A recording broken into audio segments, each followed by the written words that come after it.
Bad boy. I tossed my head to the other side and held her face. I know I'm kissing her roughly and she's having a hard time breathing. Well, she should get used to it. I disengaged and moved back. She held her chest and began to pant heavily like she was chased by a bulldog. I couldn't hold my laughter, but I tried to suppress it. It isn't that bad, is it? She was still trying to catch her breath. I pulled her hand and we came out of the alley. She glared at me. Rosa, you wanna kill me? I laughed. Nope. Rosa, then why did you do that? I shrugged. Rosa, and you scared me. Why would you pull me into a dark place and kiss me? Ah, sorry. I winked at her and gave her a smile. She pouted her lips and looked away. Rosa, next time, don't kiss me in a dark place. Wow, which means I can kiss you anywhere as long as it's not a dark place. She faced me and frowned. Rosa, I didn't say that. So I'm not permitted to kiss you? Rosa, you're not permitted to kiss me, okay? But I can kiss other girls, right? Rosa, I don't care about that. Do what you want. I smirked. Just then, a young girl was walking along the pedestrian sidewalk that we were standing. I grabbed her hand and pinned her to the wall. She wanted to scream, but I kissed her. I didn't disengage. I made sure the kids was intense. When I disengaged, the girl wanted to shout at me and hit me, but she stopped when she saw my face. Bad boy. Yeah. You're beautiful. Wanna kiss again? She didn't answer and I took that as a yes. I grabbed her by the waist and kissed her again. That was when I heard Rosa groaning. I looked up and saw her moving away while stomping her feet on the ground. Angrily, I released the girl. Bye. And don't tell anyone what happened. I ran off after Rosa. Hey, I took a grip on her arm. She tried to shove me off, but I suppressed her. Rosa, let me go. Her eyes were red and teary. I guess she was really angry. What is wrong with you? She didn't answer. She just frowned and looked away. Are you going to talk? Rosa, you're a liar. You're a big fat liar. I released her arm and crossed mine. How? What did I lie about?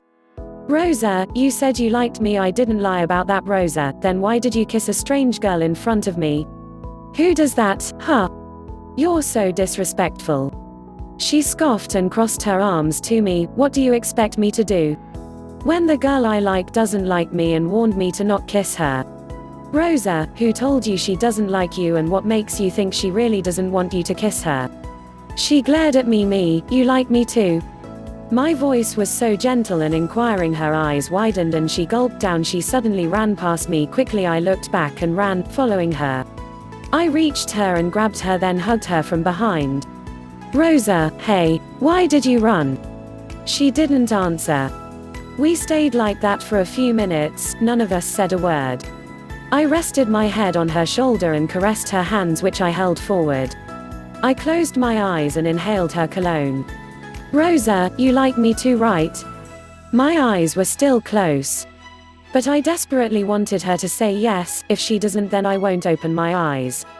Rosa still didn't answer. I exhaled. I'm sorry for kissing another girl.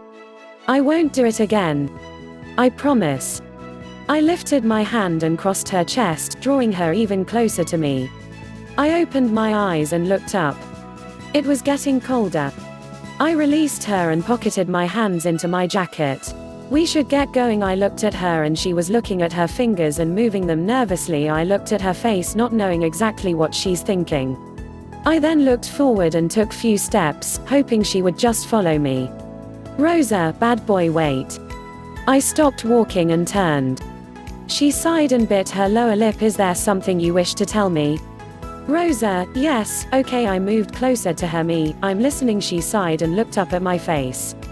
Rosa, can you please kiss me again? I really need it. My eyes widened as she stared at me with sincerity. Rosa, please, you don't have to ask twice. I pulled her waist and lowered my face. I gently and sweetly placed my lips on hers and closed my eyes. I smiled to myself when she responded and placed both hands on my chest. This is the best night ever. Rosa, I always wondered what it felt like to kiss bad boy. I guess I already have my answers now. Bad boy is an awesome kisser. Wait. I wonder how many lips this boy has kissed. I disengaged and hugged him, not wanting to look at his face. He chuckled and cuddled me. Bad boy, we should definitely get going. Okay, he held my hand and we slowly walked back home. Do you always take a walk out like this? Bad boy, no, this is my first time really. And you aren't scared of being detected by the police? He laughed. Bad boy, police. They can't do anything to me except when the government orders them to. And right now, I don't have issues with the government yet. Are you planning to have issues with the government? He laughed again. Bad boy, of course. If I don't cause trouble then I'm not bad boy. The vipers shouldn't be idle. I sighed and smiled. I was so scared of that name before. Which name? The vipers? Or bad boy? Both of them. Those names terrified me in and out. I was so scared of you, and anytime you're having your fights or patrols, I used to run and hide. Bad boy, but now, you're holding hands with the person who used to terrify you. And you even live in his house. Me, and I even kissed him. We smiled and he squeezed my hand.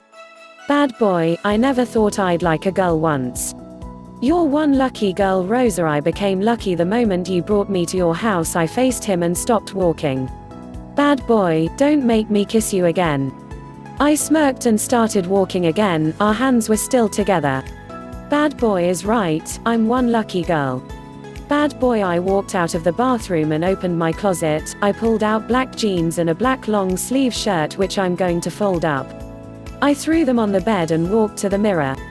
I dried my hair with a towel and applied my lotions. Right from my childhood, I have always taken good care of my skin. I hated injuries then and even now. That's why I always avoid being wounded when I'm fighting, and when I'm injured I immediately treat it and get rid of the scars. That's why if you go through my entire body, you wouldn't see a scratch. The only blemish I have is the tattoo on my back. And somehow, I wish it wasn't there. I dressed up and pulled my luggage out. I left it in the room and went to check on Rosa. I gently knocked on her door. I heard her voice from inside. Rosa, it's open. I opened the door and closed it. Rosa was standing by the mirror, brushing her long hair. I walked to her and held her waist. Good morning. She looked at me. Rosa, good morning. You're already ready, yeah? I moved back a little and looked at her. She was almost ready too. She applied a pink lipstick and grabbed her purse, then turned. Rosa, I'm ready. I smiled. Who knew you could be this beautiful? She chuckled. Where is your luggage? Leon already took it downstairs. I frowned. I wanted to be the one who would take it downstairs. Okay. Let's go. We'll have breakfast first. I held her hand and we walked out of the room. We went down for breakfast before leaving for the airport. I asked Leon to bring down my luggage and he did. Rosa laid her head on my shoulder and held onto my arm as we drove to the airport. Rosa, how does it feel like to be in a plane? The same feeling you're having now, Rosa. It's just like being in a car. For me, yes. But the only difference is that it's spacious. She sighed and rested her head on my chest, as if she was hugging me. I know she's nervous, so I patted her back soothingly. Rosa, I thought we were even going by a commercial plane. I had no idea Bad Boy has a private plane and it's so luxurious. Gosh. How do you like my plane? I feel like I'm in heaven. Ha ha, I'm glad you like it. Sit down. I sat down on a seat and Bad Boy sat beside me. The plane will take off soon. So fasten your seatbelt. He showed me how to do it, and after a few minutes, the plane was already taking off. It was like going up a roller coaster. I felt like I'll stumble back and roll over. I looked at Bad Boy, who was looking through a magazine. Don't worry, you won't roll over. I laughed nervously. Soon the plane became stable and I heaved a sigh of relief. You should unfasten your seatbelt now. Wait. I don't understand your plane, Bad Boy. You're wondering why I don't have announcers? Yes, he closed the magazine and gave it to me. Bad Boy, it's because I don't need them. I know when to fasten my seatbelt, I know when the plane is taking off, I know when to unfasten my seatbelt, I know when the plane is going to land, and I know where I'm going. So, I don't need an announcement. And what if there's an emergency? Then the pilots can make the announcement themselves. He stood up. Bad boy, be right back. He left and I glanced through the magazine. It was about female gangsters. Wait, I hope bad boy isn't planning to make me bad girl. Bad boy. I came back and sat down beside her. Shortly after, the only air hostess who always attended to me came up asking if we needed anything. I told her to give us coffee. Hey, Rosa looked at me, what are you thinking? She didn't answer. I took her hand and kissed it. She looked at her hand. Don't be nervous. I don't like it, Rosa, I like you. I looked at her face and we just stared at each other. You really like me too? She nodded. I felt a smile forming on my lips. I know Rosa likes me too, but it feels so good to hear it from her mouth. I better kiss you before the coffee comes. I pecked her lips and smoothed her hair. The hostess came with the coffee and we took them. Rosa. Finally, the plane landed and we stepped out. We walked hand in hand into the airport building. I looked at the people around. Chinese. Bad boy, are we in China? Bad boy, maybe.